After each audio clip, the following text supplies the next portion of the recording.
Hi there guys, today we're looking at top position from half guard and we're going to look at our escapes. Now the escapes involve a few things. When you're in someone's half guard, there's a few parameters you want to kind of be aware of as to not put yourself in an even worse position or give the opponent in the bottom an opportunity to try and submit you or try and work their way up off the bottom.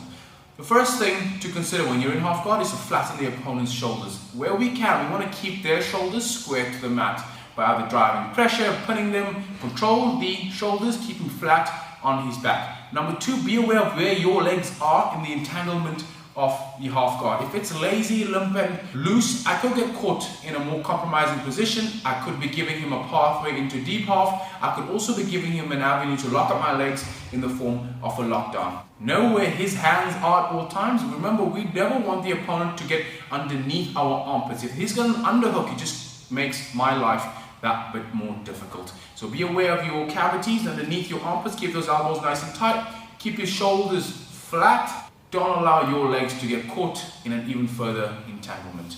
Okay, so when we're in half guard, the first thing I want to try and do is my feet. I don't want to have the inside leg, the leg that's caught, to be relaxed or lame. If it's relaxed or lame and way out there, it can easily get put into a lockdown, or it could be that the opponent begins to pull my heel to the outside, applies the 90-degree rule, and further impedes my ability to move.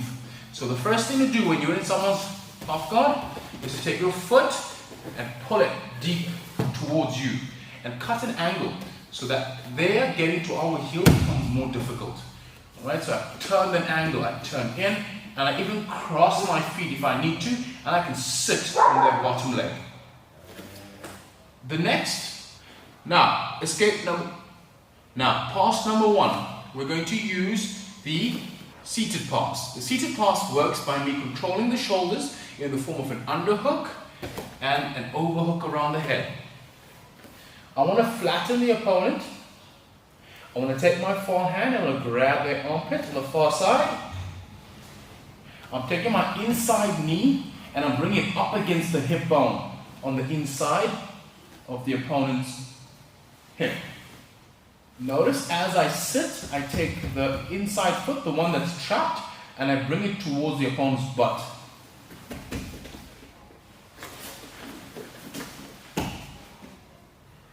I then take my top hand, I bring my elbow in front of the knee, and I begin to pry it over the top of my knee.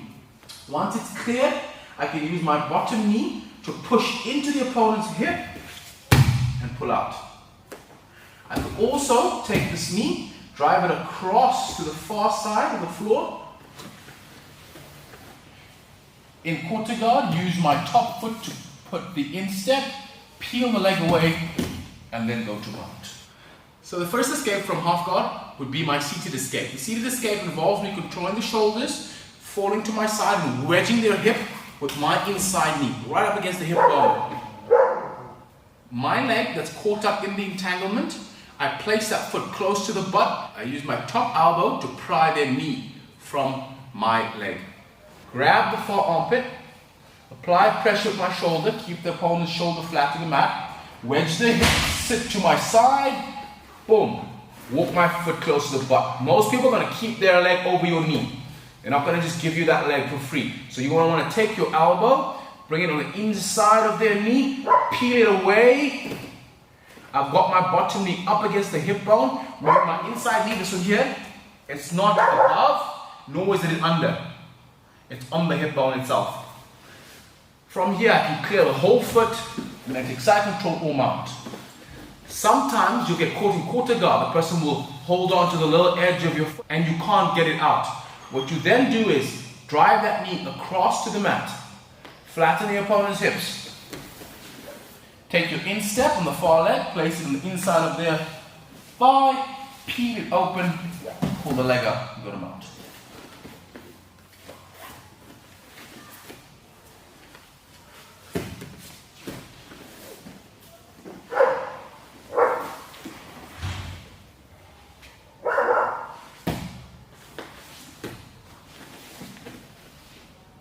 Okay guys, the next pass is the angle pass. It works on keeping the shoulders flat in the form of a tripod. I'm keeping a strong head and armpit control. I'm then going to use my lower half to peel away the foot that's entangled my leg, and we're going to pass across. So the first step will be annual pass. I'm going to connect my hands around the head and the armpit. I'm then going to get my shoulder, drive it into the opponent's neck, and get my bum nice and high. I want maximum pressure. From here, most people are going to follow you high with their guard. We're then going to take our inside leg and we're going to straighten it. Take our outside foot, we can bring the shin up against the knee, and we're going to peel it downwards, getting my instep into the hammy. I'm then going to pull out the inside leg by applying inward pressure with the freeing leg, and immediately bring the knee to the side and get our cyclical pass. This can also be done, instead of bringing my instep to the inside of the hamstring, I can bring my knee on top of the opponent's hip, putting downward pressure and then peeling out the foot. A far more uncomfortable pass for your opponent.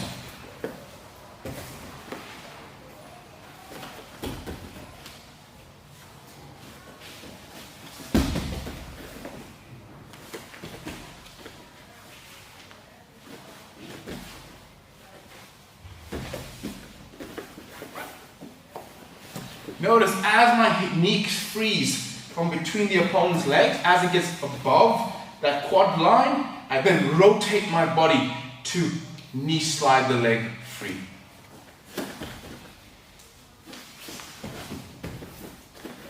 At all times, try and give as much pressure as you can into the opponent's shoulder.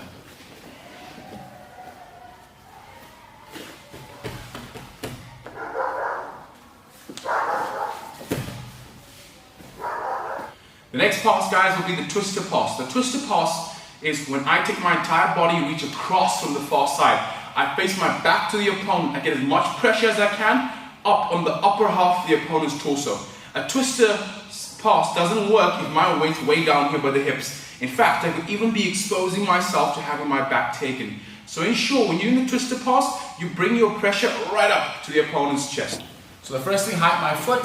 Now for this pass, I wasn't able to control the opponent's shoulders. For whatever reason, I couldn't get in. So what I'm not going to allow them to do is have an underhook on me. I'm going to keep my elbows tight and I'm going to sit up. I'm going to reach across the opponent's body and I'm putting my right side down to the floor. And I'm looking to the opponent's feet.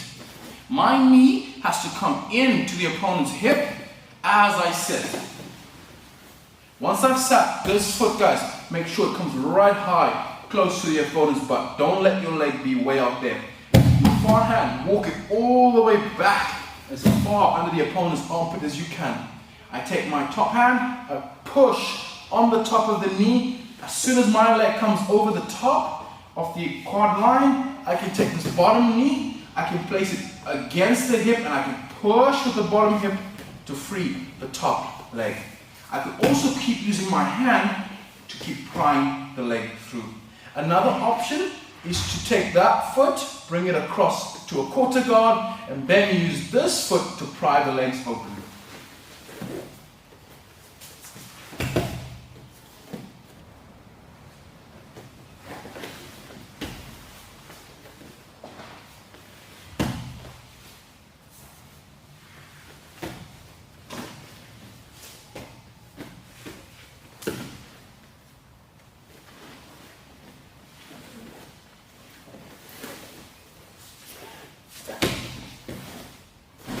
Hey guys, the lockdown defenses. Remember the best way to not get... So remember, the best way to escape lockdown is to not get caught in it. So ensure that your feet are never loose and way out in the actual sight of your opponent's lockdown. Out of the way of your opponent's legs and out of that straight line in which an opponent can lock up your lockdown. So first thing, cut the angle, put yourself in a position that makes it harder for your foot to get snagged. If it's snagged, the first defense for a lockdown is as such. I can't remember without feeling. Inside. So when doing the butt crunch escape, take your head, place it on the inside, wrap the opponent's legs, bring your elbows together by the form of extending your arms, and in doing so, sprawling your hips out to break the knot. So first step in the lockdown, I'm going to circle around just the top of the opponent's hammy. I'm going to take my head to the inside of the body. I'm going to extend my hands and sprawl my leg out. Bring my head back and look for a pass.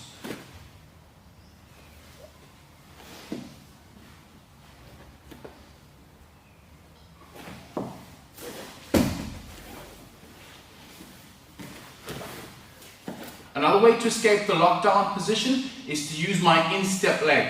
Get my head nice and tucked into the sternum, use my inside leg and my instep to hook the hammy and pry the leg through. Give me enough space to then pull my leg. I want to get my head on the inside. I want to get high on my underhook on the far side. I can even hold the far shoulder if needs be. I want to contest this near side hand.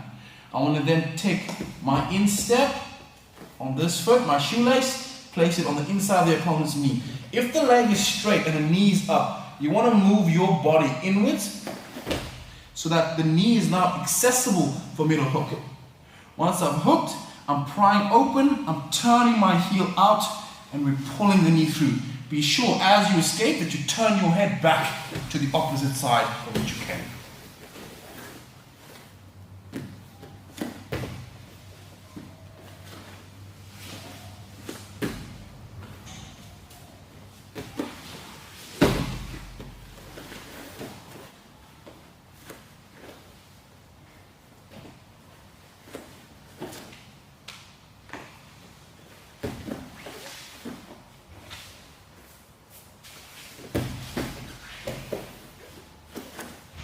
The last way to escape from the lockdown position is to pull your heel to the butt.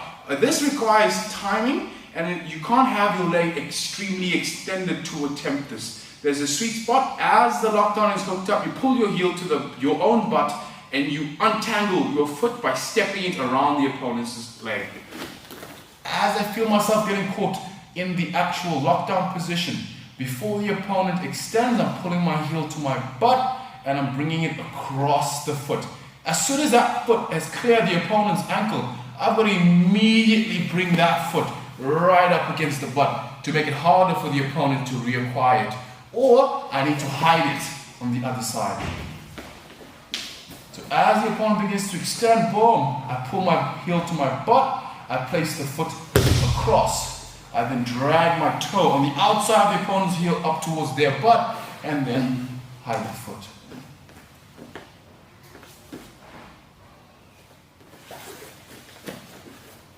Grabbing your foot and pulling it in place, guys, is also a way to help you if you don't have the most flexible knees or hips.